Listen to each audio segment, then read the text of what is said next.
Hey, it's Patrick Wilson. Hello, this is Jeff Goldblum. Hi, this is Alec Baldwin, and you're listening to Marta on the Move. I'm your host, Marta Mazzoni. Join us as we connect culturally through lifestyle, travel, and entertainment. Hey y'all, welcome back to Marta on the Move. Happy to be here. This is an episode that I released a blog post about, but I wanted to put out there for those of you that like to digest your information via audio. This is an episode that talks about, I don't know if you can guess it, if you've listened to a lot of my past episodes recently. It talks about grief, talks about my journey with grief for the past year, and what has helped me and what hasn't helped me.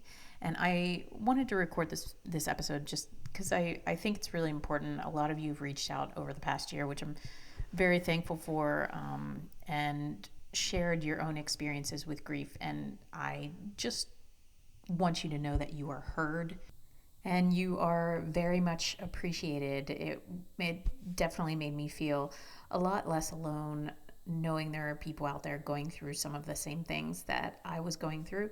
And so, without further ado, this episode is to talk about a journey with grief. What has helped me, what hasn't helped me on my own journey. And I just wanted to take a moment and say, just because these things helped me this past year, they might not help you. Everybody that I have learned going through a couple different grief recovery method and reading a ton of books on my own personal ride with all of this, that we all grieve differently. There is no set timeline. That whole thing about, shame, denial, all those stages, they're actually for the person that is dying, the person that is going to pass away. They are not for the people left behind. Everybody grieves in their own time frame, in their own manner, and there's really no wrong way to do it. So I just wanted to put that out there because I'm not an expert on it. I just offer these up as things that helped me in the hopes that they might help some of you. So, number one, of course, this is Marta on the Move. And what else would I put as my number one other than traveling? Traveling is a very important part for me, for healing, for growth.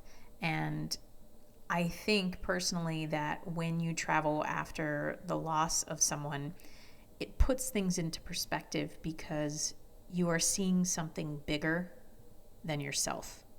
It gets you out of your bubble, gets you out of your world. It clears your head, your mind, and that applies to everything. Even if you're not grieving, just getting out of your bubble, getting out of your world for a little bit, the same patterns allows you to just find that coming up for air.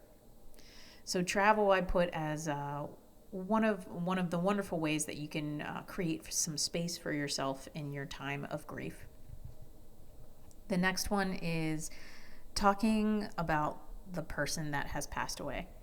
This was really an important one for me because if you are listening to this, you probably have lost someone. If you are listening to this and you haven't lost someone, kudos to you for just educating yourself.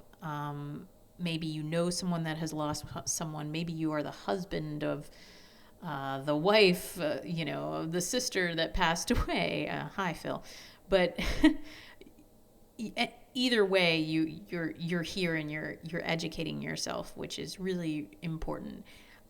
This talking about the person that you have lost or the person that has died is a really, really crucial way to recognize the fact that they are still in your life. Just because they died doesn't mean that they are not here, that they're not around you that you don't always think of them. And speaking for myself, it can be very hurtful and lonely when the people around you don't talk about the person that has passed away anymore. I do realize that being on the other side of this coin, when being around someone that A, didn't know what it felt like to lose someone in your life, and B, didn't want to make the person that had lost someone in their life feel more terrible, had avoided the subject or avoided talking about the person. Now that I'm on the other side of this fence, that I don't want to be on, but I'm here, yay, I realize that I love it when people mention my sister Nina. I even just saying her name on this podcast, Nina, I can't tell you that it is a balm to my heart, because it brings her back to life. It acknowledges the fact that she was real, she was here, she lived. She didn't just disappear like in a movie. And I feel, I hate to say this, but I feel in our world that is kind of so disposable and on to the next thing, and news comes at a mile a minute and it's on every device that you can think of, that we forget that in order to be compassionate and have community and be vulnerable and create, more importantly, create the connection that we want, that we so crave as human beings, we have to acknowledge the people that have passed, before us. And we have to sit in that uncomfortable, sticky state, which really sucks, but there are beautiful things that come from that. So that was a little long-winded for number 2. Sorry, we have a couple other one of these to get through. I should put that one last. But if you are a person that knows someone that has passed away, do not be afraid to bring up that person's name. I guess that's my point on that one. Ask how they're doing, just bring them up. Talk about a memory. Talk about anything. The person will be very happy that you did. Number 3, find your community. Find your club. Find the people that have lost somebody, because I'll tell you what, being in this new fun club is it can be a lot. And I have to do a shout out there. I think I mentioned it last time on my episode, to Coping with Grief. Amanda Livingston and Nicola Yardley, and all the other moderators that are part of this Facebook group that is so uplifting.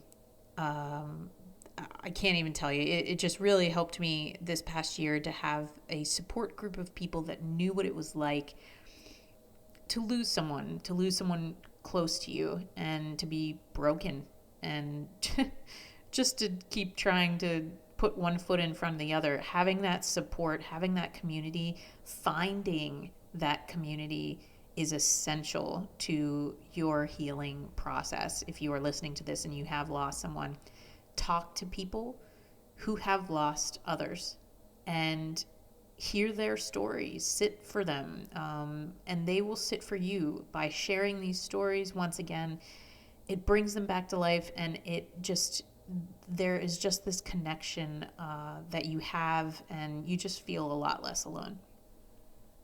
Once again, if you want that Facebook group, and I talk way too fast, I believe I put it in the post, or you can email me and I will send it to you, because they are the magical group of very wonderful people. Number whatever, I think it's number 4, walking. Very simplistic. Probably should have started with this instead of attacked you. But walking for me has been extremely, extremely healing. Not only when Nina got sick, but after she passed, just having this active meditation for myself clears the air, just makes me feel better, makes me breathe more clearly, and puts my focus back into my body and out of my head, which is that's, you don't want to stay up there too long. It's a little bit scary. So it puts it back into the body, and it's just a wonderful, wonderful way of releasing some tension, getting some physical exercise, and not exerting yourself, because honestly, you might not want to do a lot of anything. And that brings me, I'm going to skip down because that's a good lead in. What has worked for me, what has helped, what hasn't. I'm going to throw out doing nothing. Let me say that again. Doing absolutely nothing. If you're a person like me, I have a really hard time just laying around watching a movie or something. I feel guilty. I feel lazy. I think that's just our society. If I'm not recording a podcast, I'm like, oh man, I really should record a podcast today. No, if you're grieving, you don't have to do anything at all. You don't have to do shit. You have to take care of yourself. That's what you have to do. So if that means watching reruns of Wings, one of my favorite shows, do it. You watching La Femme Nikita? Absolutely. You're, eating a pint of ice cream and just hanging around in your jams, and you probably haven't showered in 3 days. Sure. Not saying that has happened, but yeah, that's happened. What I'm saying is, don't feel guilty for taking what you need. And what you need can sometimes be just nothing. And it's okay to feel that way. I am telling you, it is okay. And I'm telling you that it's okay because it took me a while to tell myself that was okay, to figure out that was okay. I thought, you may be thinking that you're here and they're not. You're here and they're not. And that's a hard thing to swallow. But it's also, what would they say to you if they were here? They wouldn't say, hey, go conquer the world because I'm not here, and drive yourself crazy and run yourself into the ground. No, they would be like, hey, what are you doing? Lay down, sit down, relax, take your time. So I'm telling you, take your time. Because I certainly needed a lot of people and my therapist to tell me that.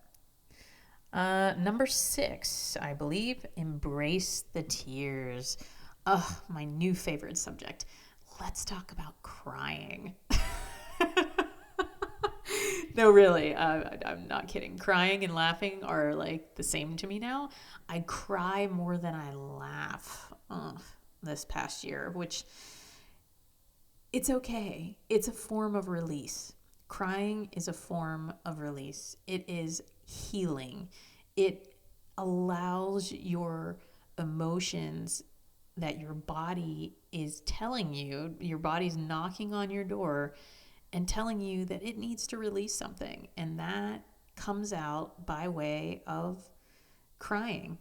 A really funny thing, I used to think when I was younger that I would be the ugliest crier ever. And I was. Like, if I cried for, I don't know, whatever reason, my face would just fucking swell up. My eyes would get huge, poofy and red and snotty, and I can't breathe, and a headache, and just, like the ugly cry.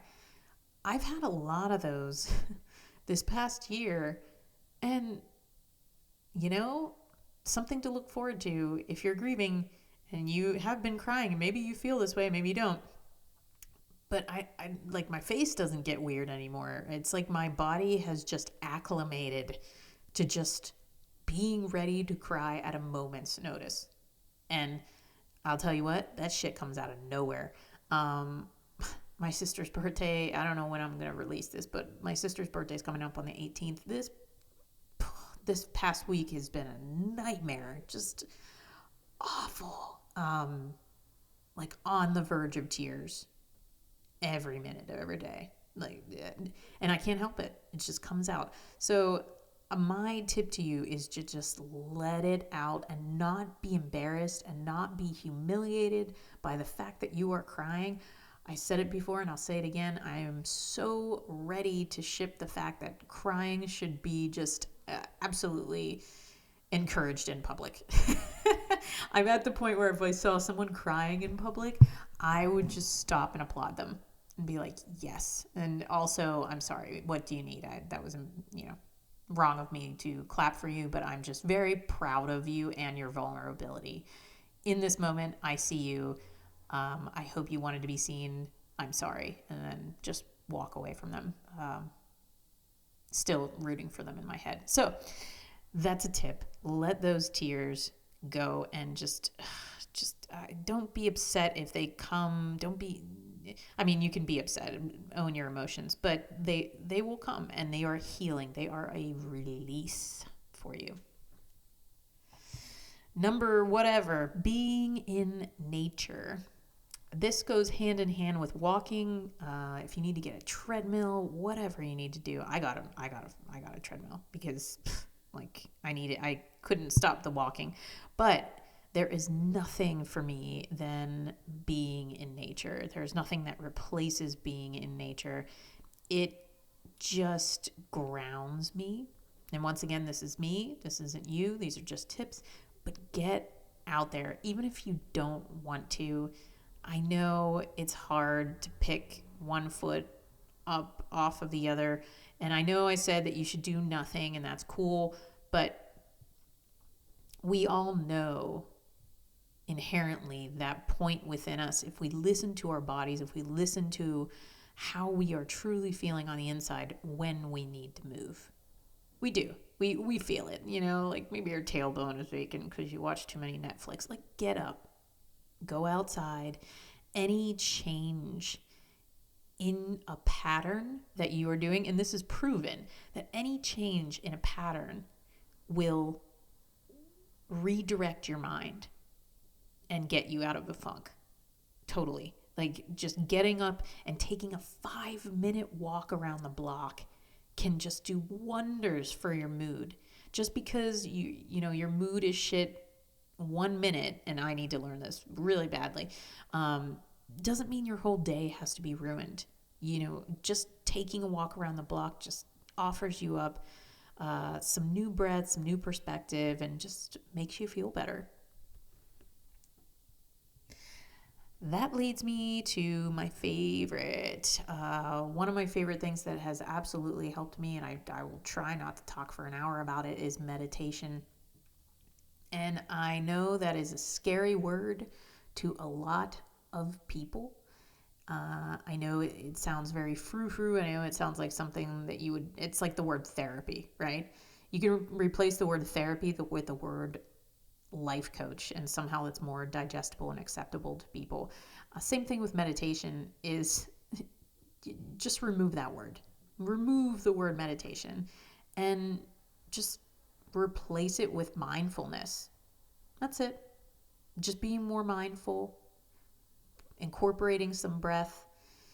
Meditation and being mindful for me has been a lifesaver. I can't get enough of it.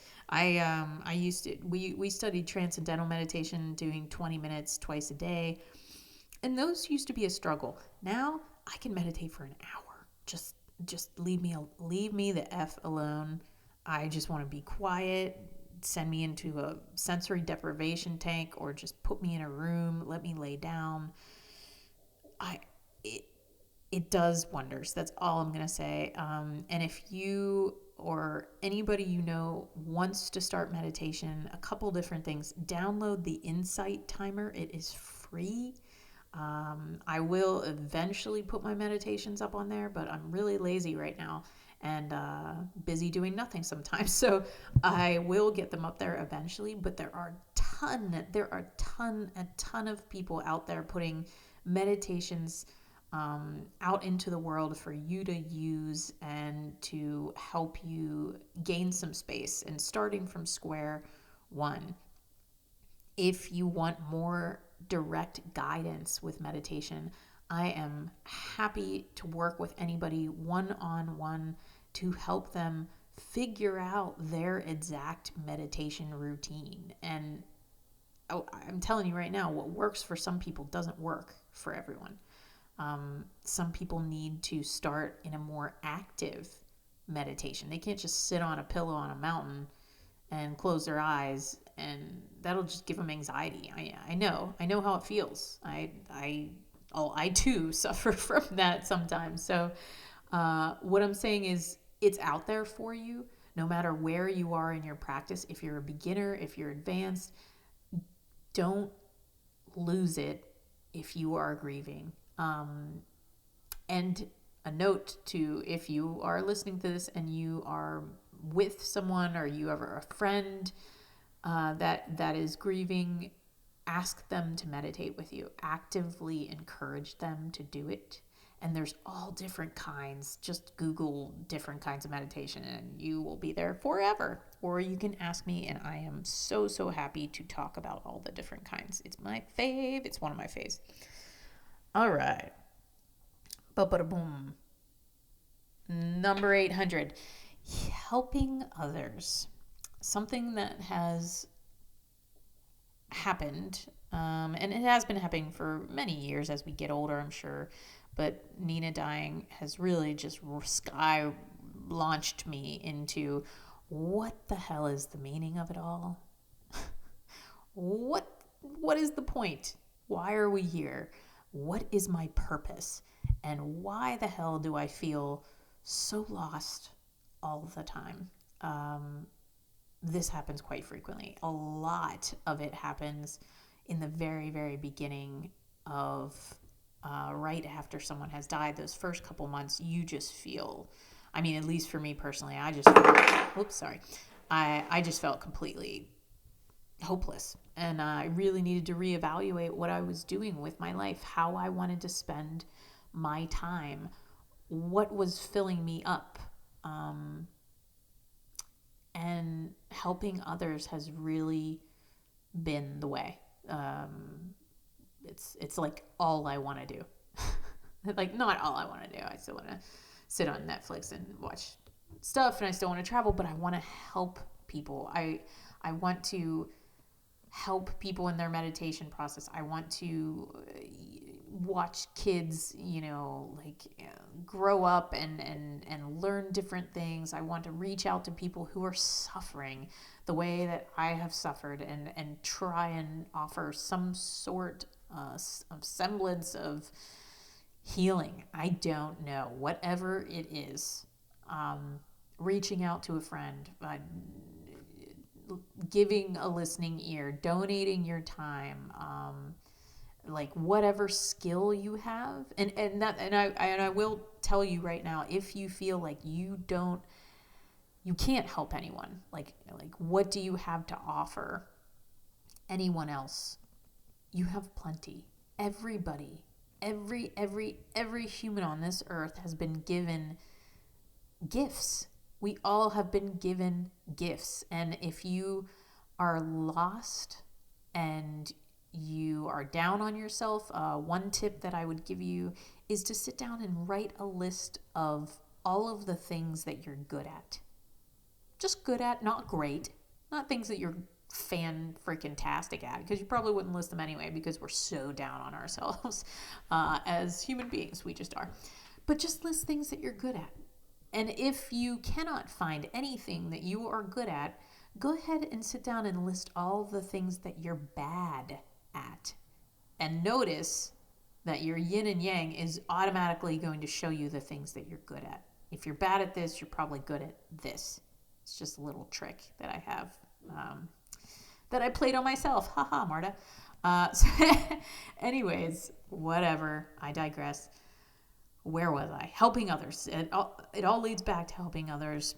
If you can look at your list and look at the things that you are good at, then you can use whatever that is and help anyone else. And it doesn't have to be like this massive undertaking of help. I've done so many volunteer projects overseas and they were great, but I'll tell you what, nothing makes me feel better now than helping one person, like really listening and talking to them, and hope that I can offer some sort of soothing or listen, at very least listening to them. So I'm not going to go on about this. I'm just telling you, in my grieving journey, helping people has really helped me give me purpose and bring back meaning into my life. That is not the end. I apologize. Grief groups. We already talked about grief groups. I already talked about grief groups. This ties into finding people that have also lost someone. So just look on Facebook, look in your local community. I do put a note on here. I'm not a terribly religious person. I'm a spiritual person. And I just wanted to pause and just say that some groups can be depressing. I'm just going to throw that out there. Yeah, I said it. Some groups are going to be depressing. You can go there, but don't stay there. You know, if you're angry and you're sad and you want to wail about it, abso-freaking-lutely, do it. Find one of those awesome, I don't know, you break things with a baseball bat and just go to town, but don't stay. Don't live there. The reason why I mentioned this Facebook group, that Coping with Grief group, is because they are so uplifting. They're not dwelling in the sadness, because you're going to do a lot of that anyway. Don't worry. It's a positive group of joined people that have all lost someone, that are like sharing memories about them and remembering them, and with love and care and happiness. And so I just a little bit of a forewarning, for certain groups that you find. Just because you're in one doesn't mean that it's right for you. It's like a therapist, which I'm getting to next. Anybody who knows me knows I am an advocate for therapy, and that's my next one. Leading to that, you don't have to stay. Moving on to the next helpful tip, hopefully, that I have: seek out therapy. I don't care if you are a person that thinks that you don't need it. I'm going to say you do. Yeah. Especially if there's someone that's really, really close to you that you lost. It just offers a non-biased party to be able to say what you want to say in a way that's not judgmental. You're not getting judgment. You're not repeating yourself. You're not feeling guilty for bringing up your sister over and over again to your husband, or crying and feeling guilty because, you might be changing. You might not be the same person anymore, and you feel bad for just harping on the same thing over and over and over. It's a thing. Therapy, folks.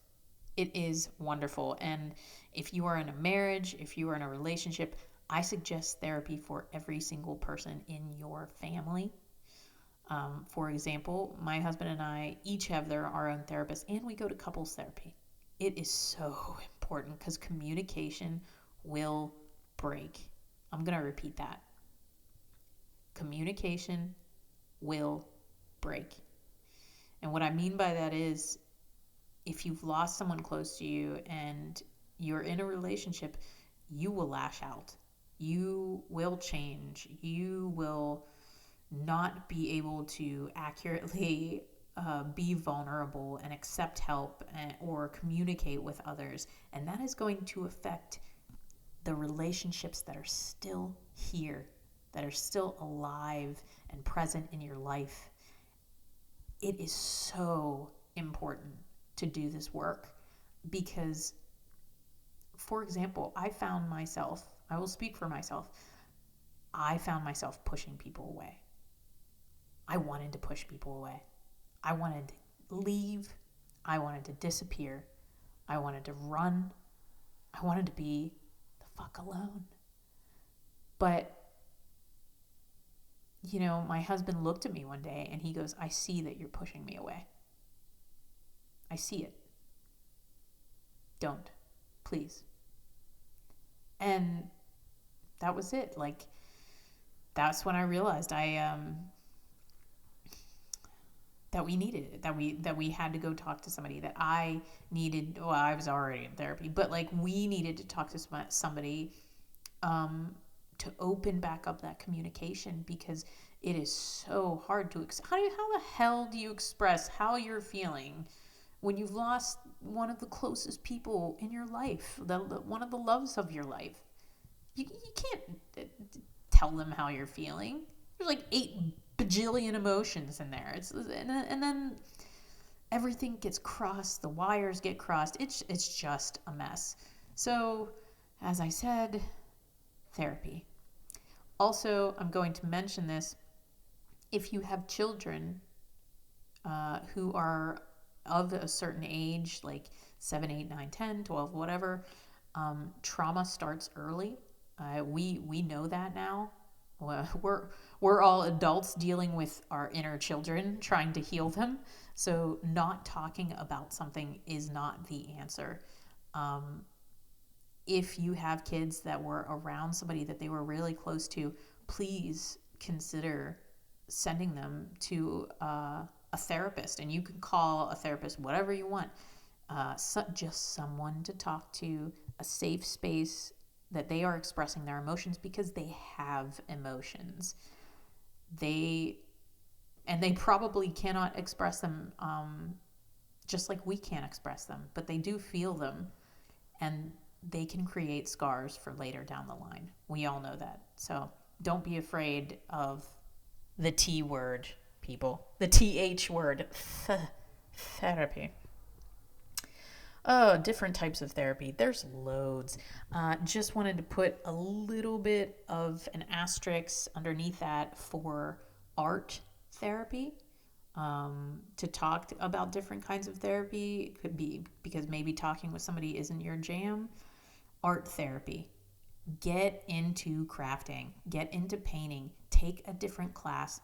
Draw, sketch. It's also a form of meditation. Hey, how about that? You know that word you were probably scared of, or maybe you're not so scary anymore. Drawing is a form of meditation. It really has helped me this past year just focus my thoughts and get out of my head and express myself artistically. So find a class, do anything creative, grab a pen, grab a paper, and just start sketching a lamp. You'll feel better afterward. Or coloring. Oh, if you don't think you're artistic, if you don't like drawing, just go nuts with markers and crayons, and get yourself some fancy ass coloring books. Go to town. And another form of therapy, music. Put on some music when you're coloring, leading into the fact that music is a wonderful form of therapy. So make playlists, listen to your favorite songs, listen to spa-scapes and in the evening, like put on relaxing music to just soothe your soul. Take a bubble bath. All of these things help, and they're in no particular order. Next one that has helped me is hanging with kids. Man, I never thought I would say this, but hanging with kids really, really has helped me this past year. I started teaching mindfulness and yoga in schools, and I look forward to it every week. It just allows me to not be so stuck, to not be that old curmudgeon, who's grieving. Even as you get older, like hanging with kids is just super important. These kids just blow me away. They're just so much full of possibilities and wonder and awe. And I don't know if I mentioned it before, but like my heart broke this one time. I brought a sound bowl in for some sound bowl therapy and healing. And this one kid, oh man, he told me that the sound that the bowl was making was the sound of Venus. The Sound of Venus. It just made it, I almost lost it right then and there, to be perfectly frank. I'm glad I had a mask on and he only like saw my eyes watering, but like I just almost lost it. It just broke my heart into a million pieces in the best way. So anyways, hang around, kids. Go see your nephews, go see your niece, go donate your time. You can volunteer in a hospital. You can do all of these things. Just get around the youth and your heart will get lighter. Grief recovery method. I'm probably going to record a separate podcast about this, but I partake in something called the grief recovery method. That is a tangible way to heal from grief. And grief can be many, many different things. I will suggest this for people that are ready for some structure, people that like homework, people that like reading and having a guide to take you through tactical ways to heal from your grief. So that's called the grief recovery method. I also like it because it's not that expensive. It's not like, crazy thousands of dollars. It's like a couple $100 and you can do it alone or you can do it with other people. If you have any questions, once again, feel free to reach out to me. I'm always happy to share information. Doing something that your loved one liked to do. Nothing makes me happier than eating some of Neen's favorite foods, having her favorite drink, taking a class in something she liked, watching her favorite movie. Is it going to be painfully sweet? Absolutely. Are you going to cry? Probably. Are you going to feel better afterward? Yes. It will make you feel closer to that person if you start to kind of take on some things that they really enjoyed doing. Oh, I think is this the last one? No. Yes. Okay. Second to last. There are some books reading. I'll record a separate podcast of the 6 books that really, really, really helped me this past year. But reading in general, and whether it's fiction or nonfiction, really, really helped. And then the second to last one is writing your loved one a letter. This, for me, has been really, really incredible in connecting with Neen because we used to write each other letters upon letters upon letters upon letters, and I can't tell you how sad I was when I realized that she would never write me back. But I can't tell you how full or how lighter I became when I realized that I could still write her. So that's what I do now. I write her letters. Dear Neen, I farted today. Dear Neen, I blah, blah, blah. Whatever it is. Just write them a letter. I just think it's really important to write. I think writing everybody letters is important. I'm a person that if someone is still alive and you want to tell them something, and honest to God, it's the hardest thing. Some people can't even tell people they love them. Put it in a letter, because those letters that I have from her are my most priceless, prized possessions now. I can hear her again. And when I'm having a bad day or a shit day, and I feel like she's not here and I don't have anybody to talk to, she's here.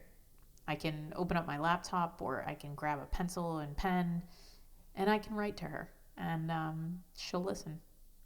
So I highly, highly suggest it, of writing a letter.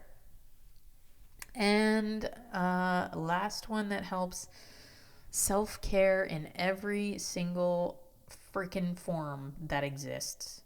Every single form. And I'm talking about massage, reflexology, swimming, sauna, yoga, tea, sleep.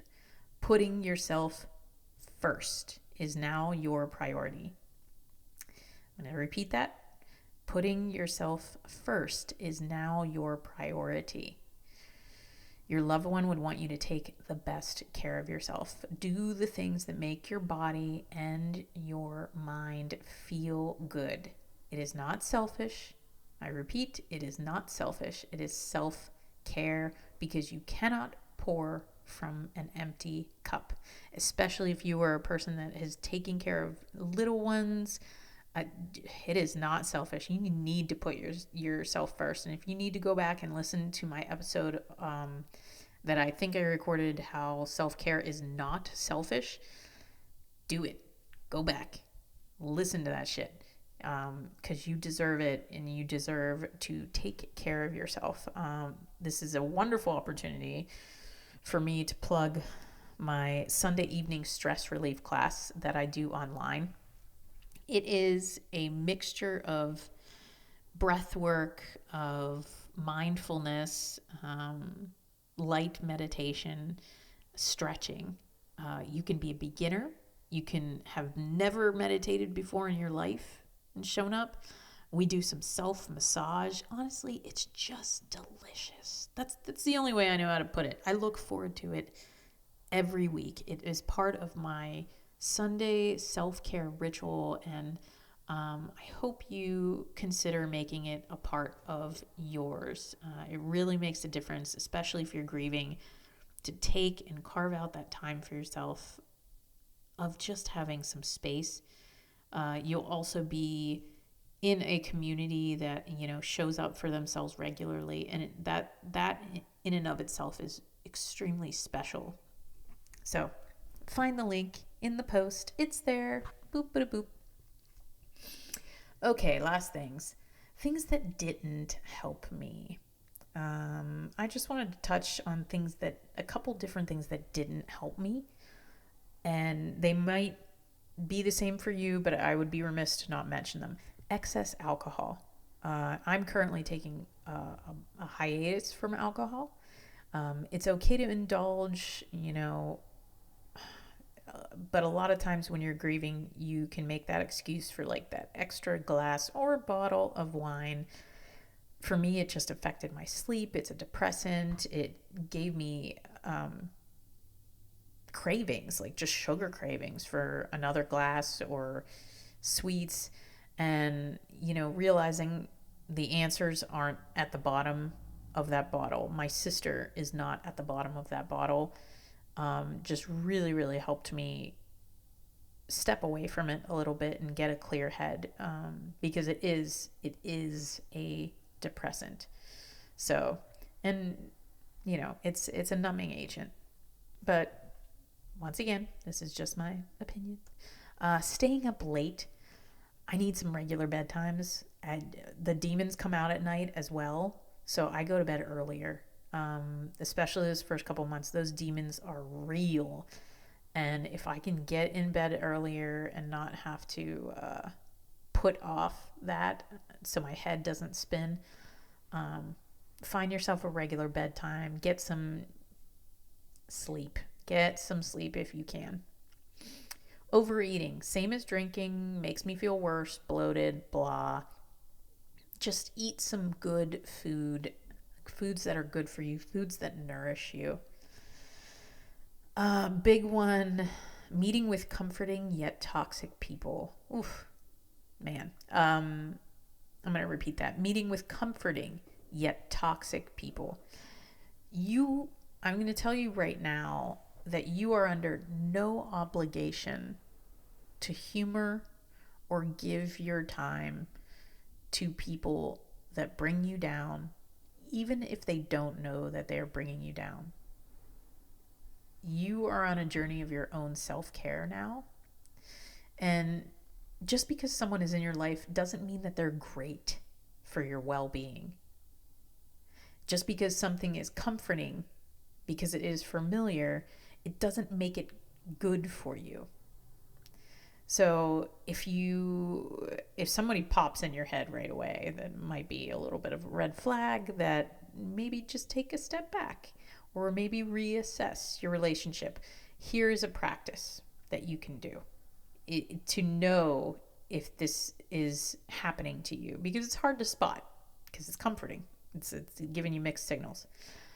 Rule of thumb: if you leave that person or that conversation feeling upset, feeling down, feeling depleted, feeling hopeless, I'm not saying to cut them off. I'm saying it might be time for a break, which is absolutely okay. You deserve to take what is best for you at this time. And it is okay. You don't owe anyone anything. I will repeat that 80 times. You do not owe anyone anything. You owe yourself your own self-care, but you don't owe anybody else. I get really upset about that one. Another thing that just doesn't help me, scrolling. I don't think it helps anybody, otherwise known as doom scrolling. Try to put the phone down. Close your eyes. Just take that walk. Leave the phone behind. Get out of your head. Just stop. You know, I even need to hear that sometimes. Just stop. Put it down. Stand up. Walk around the house. Just try not to scroll. Caffeine. Oof. I am currently on a 0 caffeine, 0 alcohol, 0 sugar happening in my body, and I thank the Lord for it because I feel so much better.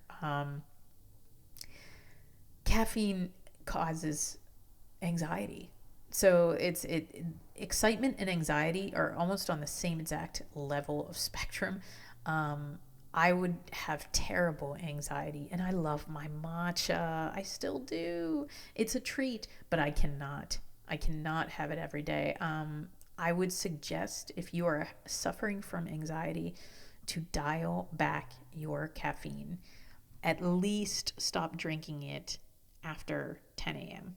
Switch to an herbal tea.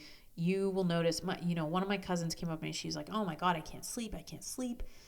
I don't understand why I can't sleep. I have to take something for sleep." And I said, "Well, okay, tell me about your routine." She's like, well, I have like 3 cups of coffee in the morning, and then I have 2 cups of coffee around noon, and blah, blah, blah. And I'm like, well, shit, girl. Do you ever think it might be the coffee? And she's like, "Oh no, I've been doing this for years." And I said, well, it's a cumulative effect. Your body stores these deposits of caffeine. I said, well, why don't you try an experiment? Cut out the coffee in the afternoon, but keep the ritual, because that's what we crave anyway. So just make a tea instead of a coffee, an herbal tea. And when you know it, better sleep. Awesome. Made my day. Whew. I'm going to take a deep sigh here. That was a lot. I'm sorry this was so long, but it's a lot to say. And I just hope it helps. Once again, please don't take offense if something offended you. Just know that I'm here trying to help and also help myself, because sharing this helps me as well get it out of my head. And I truly hope whoever's out there that is suffering from grief get some alleviation, get some light, get some peace. And please let me know how you like these episodes. I know they're pretty heavy, and I'm sure I'll incorporate something light in here eventually. But right now, this is where I'm at, and I have to honor that. Ooh, I almost forgot. Another form of therapy, pet therapy. Get yourself a pet, or pet somebody else's pet, or dog sit. I almost forgot that one. I have to add that into the post too. That was a pre one. Anyways, I would love to hear from you. Tell me what has helped you. If nothing else, so I can put it in my own back pocket and use it the next time I'm in a spiral downward. I would just love to hear from you, and please reach out. Please subscribe if you would like. Also, a note that there are 3 only open spots for my Greece yoga sailing trip this June 18th. 7 days sailing the Ionian Islands with yours truly, doing yoga, basking in the sun, snorkeling, meditating, healing, just eating great food, seeing amazing places, being around like-minded people. It is my way of travel, and I invite you, if you are a certain type of person that would enjoy that, to come join me, come meet me, come hang out. Let's travel the world together. I love it. Also, I just finished up my vision board workshop, my live 3 weekends, and I am going to have the video available for purchase, some intentional vision boarding with meditation available soon. So look out for that. I'll also have an intro to meditation workshop coming up and a getting in touch with your inner child workshop. Hope you guys enjoyed this. It was a lot. I realize that.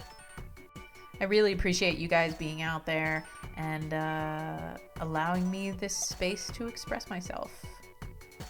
As always, you can find me martaonthemove.com, Twitter at ICan'tFindMarta, and all other Marta on the Move podcast on Instagram, all that jazz. Keep it moving, everybody. See you later.